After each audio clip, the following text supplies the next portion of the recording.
Hey everyone, in this video, I'll show you how to jump to a section on Squarespace 7.1. First, open the page you want to edit and hover your mouse over the section you want to link to. You'll see an Edit Section button appear. Click on that.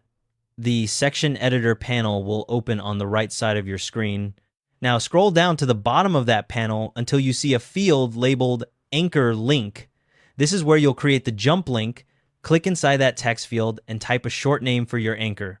1 or 2 keywords works best.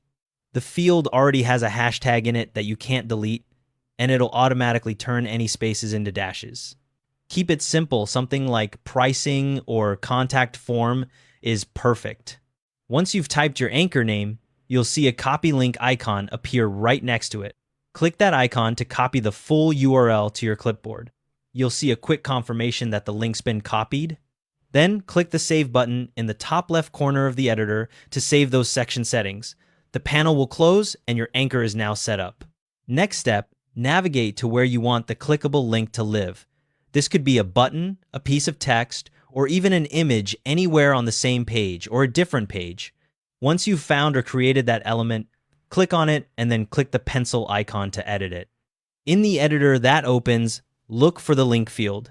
If your link and the section are on the same page, just type a hashtag followed by the anchor name you created earlier.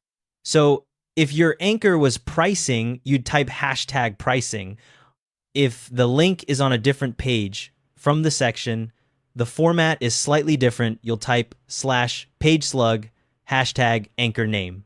Right below that link field, you'll see a toggle that says Open Link in New Tab. Make sure that toggle is off. You want it in the off position so the jump happens on the same page without opening a new window. Now click Save in the top left corner again to publish everything. The link is live. When someone clicks it, they'll jump straight to the section where you set up that anchor. A couple of quick tips. If you ever change your domain, page URL, or anchor name, you'll need to go back and update all the links that use it.